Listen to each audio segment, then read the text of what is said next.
Good morning, everybody. Another episode of the Keep Going podcast, Athletes Shining a Light on Mental Health. I am in beautiful Long Island, New York, out here at Stony Brook, and excited to be here this morning. Dave, what's going on, my man?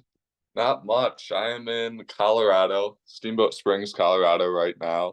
I got work here in a little bit, but I'm excited to be on here today, and we got a special guest today.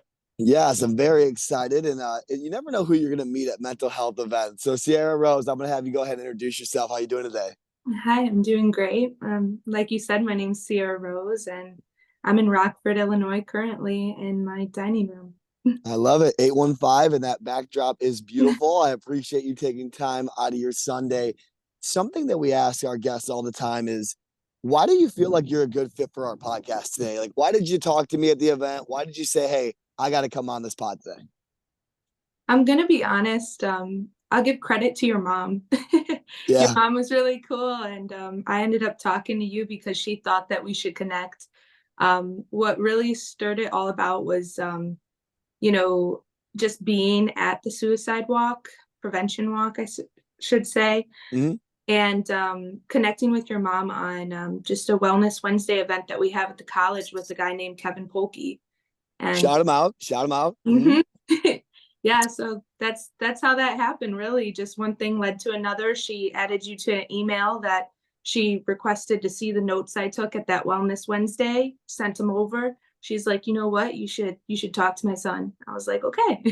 I love that. It would be the first time I give my mom credit for something. I've really been animate on this podcast about saying I wouldn't have played college baseball without my mom. I probably would be doing this podcast. She actually inspired the name for this podcast, believe it or not, shining a light on mental health. So I owe my mom a lot. And mom, if you're listening, she listens pretty much every week.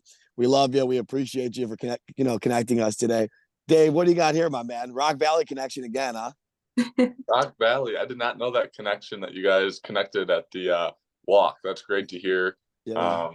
They have a great thing going over there. But yeah, I was in Rockford for a little bit, played at Rock Valley College for 2 years for baseball. That's a little bit of my background, but now I moved out of the state of Illinois and living in Colorado right now. But Yeah, man. I get it. Yeah, we're a Rockford podcast, that's for sure, through and through. And it's crazy how the world is connected like that. What I would say, Syerra, as well, is this kind of a unique one, right? Like, we're not really a college athlete, we're not a college coach, but your story is just, once you started sharing it, was overwhelming. Talk about your childhood and talk about like how you got to this point of your life. Because every time I talk to you, I seem to leave it a lot better. So go ahead. Okay. So I experienced a lot of different abuse as a child. My mom was a teen mom when she had me. She wanted to do the best that she could, but she didn't really know how because, you can't help somebody else when you can't help yourself. And she turned to drugs a lot to numb the pain. It's been a generational thing. I had like a great grandma on my mom's side that killed herself to suicide. I'm sorry for your loss. Yep. Yeah, it was before my time for sure, but it like generation thing, it just went over and over. Yeah. Mental health and drug addiction. So my mom's dad died when she was 3 of a heroin overdose, and that led her into a lot of depression, drugs, and picking the wrong type of men to be around. So 3 years old was the first time I ever got sexually molested and abused. At also 3 years old, I got thrown into a wall from across the room because my mom and her boyfriend that was molesting me had gotten into a really big fight over it. And he launched me across the room. And, I could remember this stuff. I have diagnosed PTSD. And, it's one of those things. And 6 years old, molested by a babysitter, a female. She was getting raped by her dad, and she had 10 other children that she was molesting in the complex. So it was just a lot of weird things, DCFS in and out of our lives, moving town to town, school to school, a lot of different boyfriends with, gang affiliation, drug problems, alcoholism, very dark. I could only really say thank you to my great grandparents who gave me a good foundation of, when I went over, bringing me to church and showing me, role modeling to me what it meant to, be Christians, I guess you could say it. Got it. Yeah, no, I agree. And first and foremost, that's real stuff. And I think your testimony today and who you are today with everything that's going on is incredible. The demeanor you have, the life that you've created, and the people that have been there after all the setbacks, after all the struggles, after all the trauma. And I commend you for that. That'd be the first thing I'd say. Second thing, and I went through it a little bit with my family. I mean, DCFS, my mom was a DCFS employee, and we've all had different, everyone does. Everyone has family issues and things going on. What I would say for our listeners today is listen to Syerra's testimony, listen to her story, and understand that it does get better. There is a reason for you to be here. And I'm inspired to have you for the next 60, 70, 80 years of my life, shining your light and understanding and sharing your story for the better. Go ahead, Dave. Yeah, no doubt. I have a question for you. A lot of us do go through a hard time, go through a lot of stress. What would you say to someone that is going through maybe some stress and anxiety in their life? Yeah, so I really like how Kevin Polkey broke it down with just awareness and putting it on a, emotion chart of some sort of identifying where you're at in the stress. So, being aware is the first step, I would say. And there is a second step is I've got a whole bunch of books here, but I think one is like What Every Parent Needs to Know by Dr. Margaret Sunderland. She gives a really great breakdown of like self-regulation and how you can like actually suffer consequences of reacting in a certain type of way with your body that's going to create more anxiety, more stress, and could even give you long-term negative effects on your body. So Got it. Yeah. Go ahead. well, that was pretty much about it. It's just like breathing, being aware, identifying, okay, I'm might be having a panic attack right now. And usually when you're having a panic attack, your breaths are going to be like, and you don't want to breathe like that. You want to like in through your nose, you want it to be, about 2 to 3 seconds. And then out, you want to have it longer than when you went in. You really want to focus and be aware of like what your body's doing. I love that. I wanted you to keep going because I know it's easy to say, hey, like, this is a great resource. And when you're having to pick, like, I wanted you to help. And I think box breathing is great. I think that's a huge hack. And I was a guy 3, 4 years ago, and I've been pretty animate about this too, that I had panic attacks. And I used to be in Excel docs at my desk in my new job, and I'd be panicking. Like, I'd be literally not just nervous about the day, but you don't know what a panic attack is until you have one. And Yeah. I think for listeners out there as well, like there's ways to not negate it, but there's ways to make it better. And there's ways to not let it domino effect. Go ahead, Dave. Yeah, I like that answer a lot. Realize being self-aware and understanding how you're breathing. Like maybe if you are in a situation like, okay, it's not the end of the world if this doesn't go my way. Focus on your breath and try to focus on being in the present moment, not worry so much about the outcome of it, and just trusting the man above that you are where you're supposed to be. Amen. I agree. And I think something I've realized is if you never, how do I say it? Respect the trigger, right? If you never understand that there's a trigger here and you keep trying to bury it, it's never going to get better. You have to address it. You have to try different coping mechanisms and you'll get to where you want to be. If it's with help of your support group, if it's you personally, if it's medical help, whatever it may be, there's not a one size fits all for mental health, as we know. So understand this is not cookie cutter. Continue to seek those answers. I promise you they're out there. Dave, you made a great point about faith and, being a man of faith myself, obviously Dave as well. Syerra, we talked about it a little bit before. Talk about your faith and what it's meant to you. Wow. It's been a journey for sure. I connect well with Moses and Job from the Bible a lot, even the weeping woman at the well. A lot of different connections there. And I think the big thing for me that I overcame in my journey was that I never knew that being a Christian, identifying as a Christian, isn't actually means that you're religious. It means that you have a relationship with God. Amen. Yeah, and I never had a relationship with God. I was around, people that had like my great grandparents going to church, even my grandmother when she was available, even my mom. She never wanted to really go to church. She said she believed in God, but she's still alive, so she still says she believes in God, but she does not want to go into church. And community is so important. Having fellow believers that you surround yourself with to hold you accountable is really important. So No, that's such a beautiful answer. And we talk about generational curses a lot on this podcast. We touched on a little bit already. You're ending a lot of that. You're saying that, hey, I have this relationship with God where it's under construction every day. I love him. I understand this is why I'm here. I think that's so inspiring for you and your family to be, because you have a fiance now, correct? yes, I do.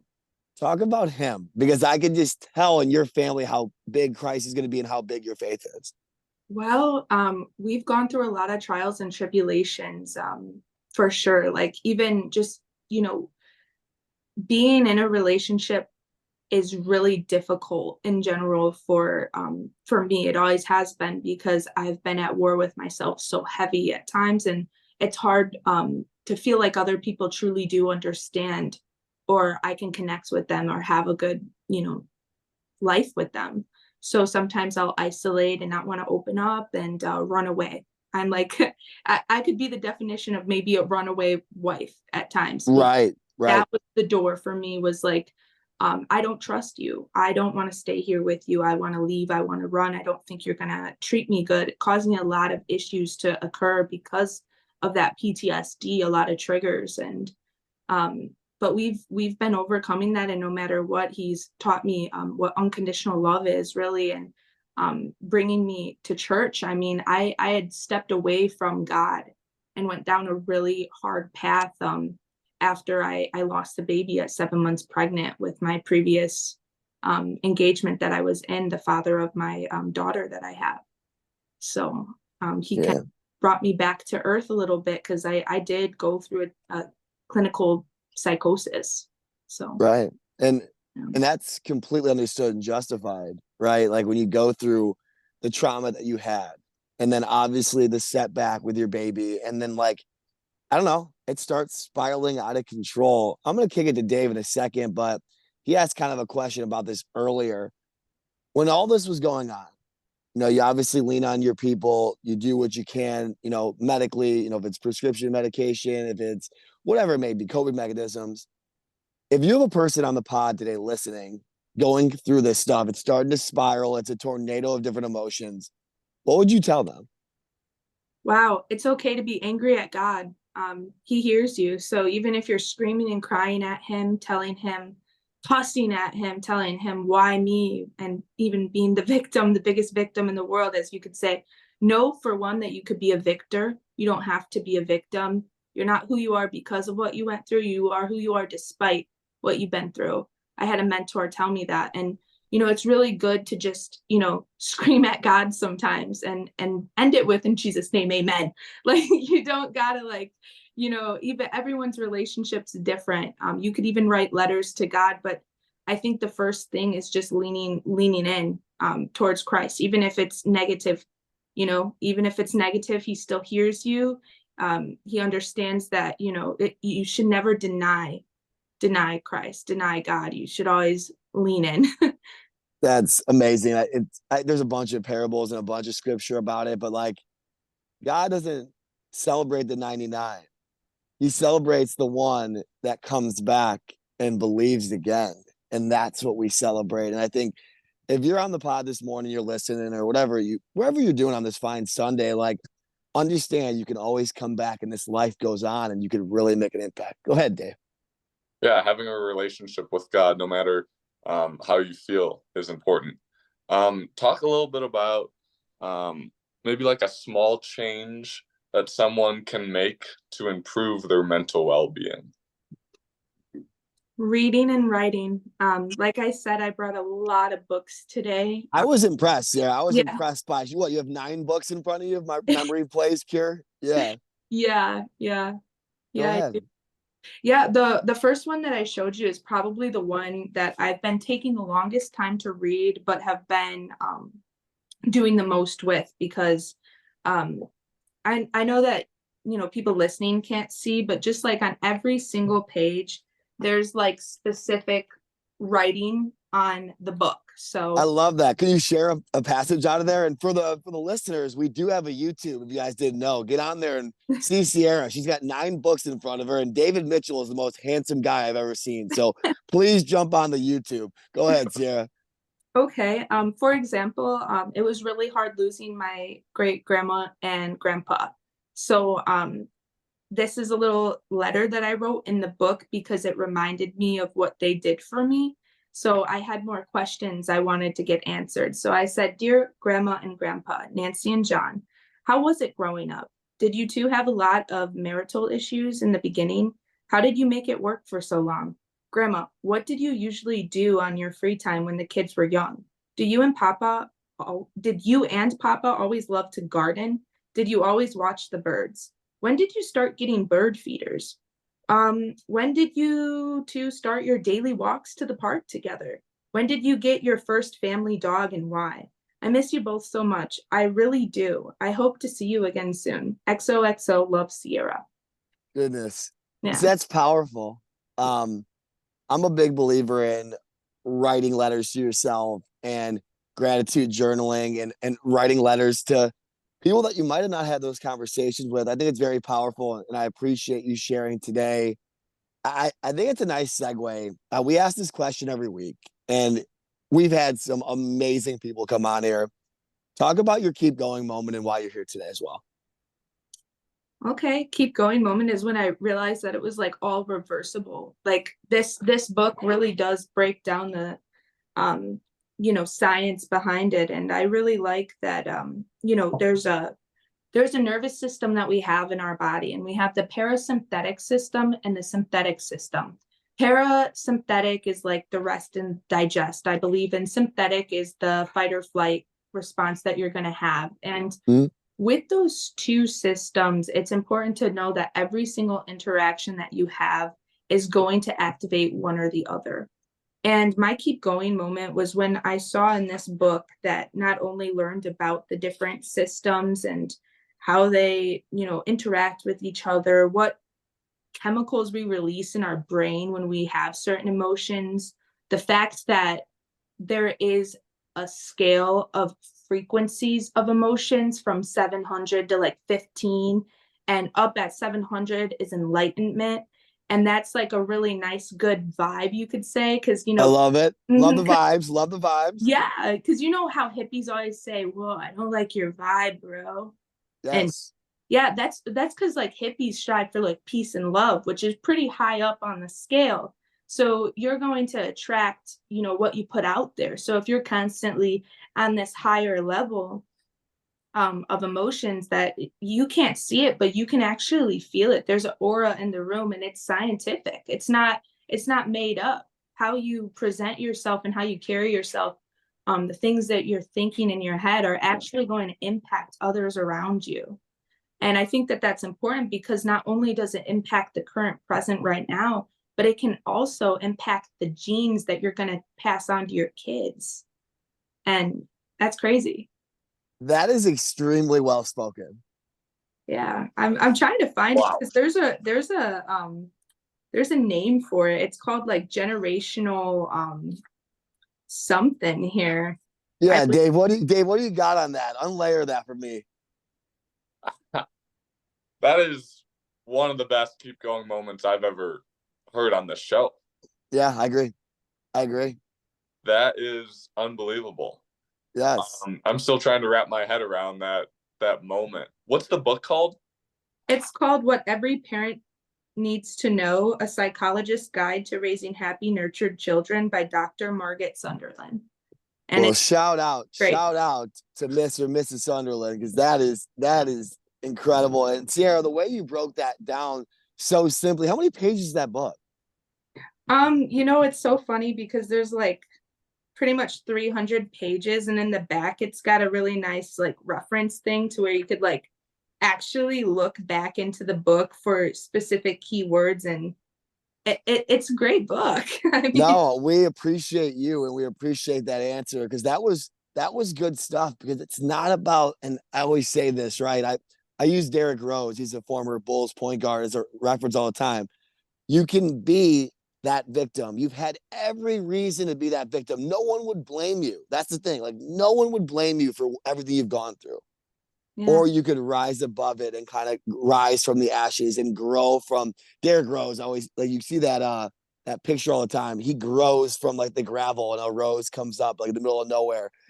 You can use your trauma. You can use all that stuff to be this great person you are today. Yeah, and I did find it actually. It's called epigenetic intergenerational transfer of trauma. And if you want I like the way you described it way better than that long word. I'm not gonna lie, that's really good. well, this is completely different. This is actually the factor of how chronic unrelieved stress in the parent's life from unprocessed trauma can impact how genes to do with feeling calm and at ease and the child's brain express themselves. So scientists think that these changes can be reversed, but it is showing that it is vitally important to be, soothing and comforting to your babies and your children, and to help them self-regulate, because when you can't even do that yourself, your brain already is going to have so many imbalances just because of emotion and how you respond to things. And this book taught me that that's all reversible with you don't even need to take medicine. Like, yeah. That it can almost, it's not, I shouldn't say self-taught, but with practice, it can get better. Yeah, no, 100%. I love that. I'm going to have to pick this book up. Obviously, I have a fiance of my own, and I'm going to be a parent one day. And I can't believe I'm going here, but I'm going to go here, going with my single mom, right? Like, at this point, 4 kids, right? I hope I'm a good father, and I'm going to stretch, and I'm going to try to be the best I can be. And I think resources like this for parents that do listen to this podcast, keep learning, be a sponge in the process. Your kids are so impressionable, but you can control things in your daily life. They see everything. They know what's going on. Remember that. Go ahead, Dave. Yeah. Like you said, keep learning, keep adapting. Whatever challenge that may come your way, try to find some reason to it. You like your story is absolutely amazing, and the meaning that you have brought to yourself is just amazing and says so much about you. And I don't think everyone could do that. So that just says a lot about you and who you are. So it's the definition of keep going, Dave. It's the definition of keep going. I'm proud of you for who you are today. I completely agree. It's that mantra. And this is the exact reason why when you asked me, like, hey, I'm not really an athlete, like, this is kind of a different kind of platform. And I was like, no. The impact is what we're looking to make. And the impact for our athletes and our coaches and anybody that stumbles upon this podcast this Sunday will be impacted. Well, I'm looking up at the 27-minute mark, and we do want to do rapid fire questions. So, Dave, I'm going to have you start. What's a good question for Syerra to jump off? Who do you want to be remembered for at the end of the day? I actually have a piece of writing that I say, remember me not. And it's got a really cool twist on it, because I don't want to necessarily be remembered. And this is why, if you let me share it with you. Of course. Okay, so remember me not. Please, by all means, forget me. But if you must, remember me for what I say. Remember me not. Forget me in the wind as I wither away. Let my name fade like the clouds. Who am I to have meaning to you? Please, by all means, remember me not. If I hurt you, please forgive me. If I loved you or you loved me, remember me not. Rather, if you never knew me or if you knew of me, remember me not. Please forgive me. Please, by all means, forget me. Remember me for what I say. Remember me not. Please forget me so I can forget you. Please forgive me so I can forgive you.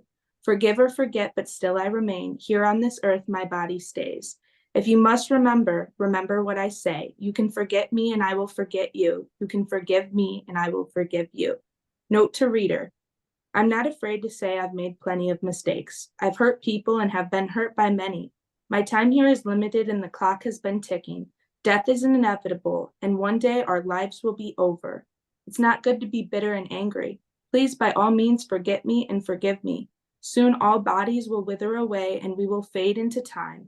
They might not know of us, but soon that will be forgotten too. If they remember anything, then I pray to God that they remember peace. I am no stranger to pain and no deep anger within. I wish to free my mind of this suffering and choose to forgive. It's time to let go and forget to remember and remember to forgive. Please, by all means, forget me, but if you must remember, then remember what I say. Thank you for sharing that. It's almost like you knew that that question was coming, which is pretty funny because we don't really have a script, as you know. That was awesome. Very nice. Very nice. All right. Well, I got to ask a completely different question because that's just the way I kind of roll. 815. We're all some Rockford people in here at the end of the day. Where's your favorite place to go, restaurant wise? If it's, I don't know, anywhere. Where's your favorite place to go in Rockford? Oh boy, I would say school. I love to go to school. I love that. I Yeah, love that. I Rock love Valley, it. huh? Shout the Yeah, Golden Eagles out. yeah, I would because that's where you can learn, and I think that's the place I can really say I feel most comfortable, other than home and with my family and my daughter and everything. But that's the place where I feel like really empowered, like I can make a difference in the world. I don't feel like I think that's really important too, is that parents or teachers or coaches don't like put these kids, these students, whatever, in a box and make them feel insignificant. I love that answer. And as a kind of a question B, talk about Professor Duffy. Obviously, Clay Duffy was on this podcast for episode 30. Talk about what he's meant in your educational life. Oh my gosh, Professor Duffy. I could hate him, I could love him. No, I'm joking. Oh, you're good. You're good. It's a good podcast for that reason. Go ahead. Yeah, no, Professor Duffy's been just like great. He's very down to earth and understanding. He does not put up with any type of social aggression or discrimination.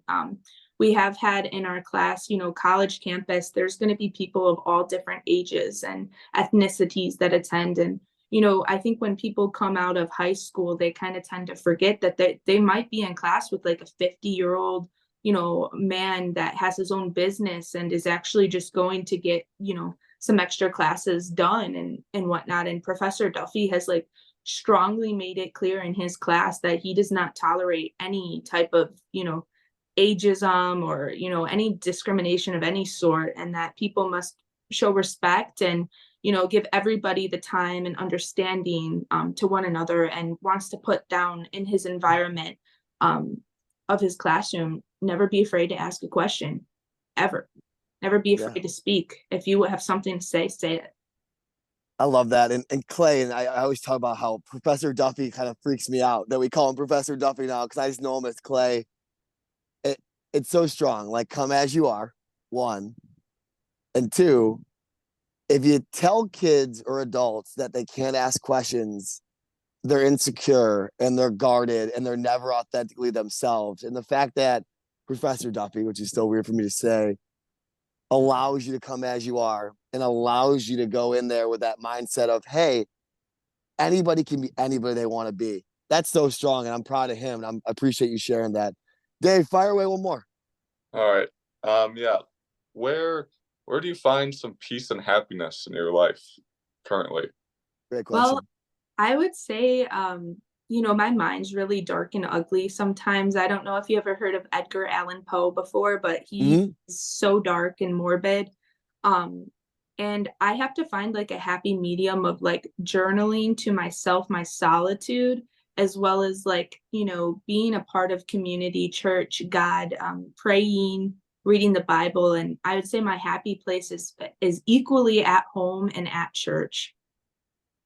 Love that. I love that. And I can tell, and I think it's something where we talk about it most weeks on this podcast. Like, this is not scripted, right? We didn't give you these questions. Like, we didn't tell you kind of how the flow is going to go. The way you were authentically yourself today speaks volumes for hundreds and thousands of people. And I'm with you, Dave. I couldn't appreciate your time more, Syerra. I really appreciate it. I wish we had more time, honestly, because I really want to show people that, like, right now way that I'm being authentically myself is surface level so much. Like, we got deep in there, but there's some really dark times in your mind where you're going to feel some dissociation maybe, or, feel like you don't belong. And I wish I could dive in deeper with, what that feels like and how to overcome that. Well, I'll say this, someone struggling right now, we talked about a little bit earlier, like when you're having those dark thoughts and you're having those dark moments, what would you recommend? Always lean into Christ and journal, write it out and tell somebody. Like, never stay silent, never keep it to yourself. At least write it in a journal, because then at least somebody might be able to read it.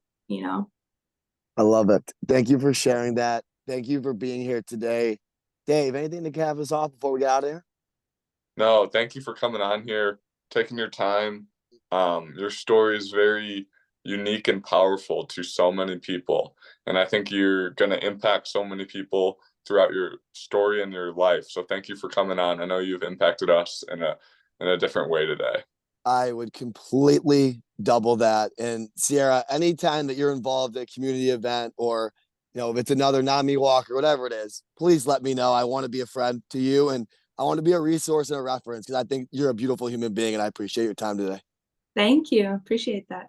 Of course. Well, guys, another episode of the Keep Going podcast on this fine Sunday. I will wrap us up with a good old keep going. Love you guys. Appreciate it. Thank you. Thanks.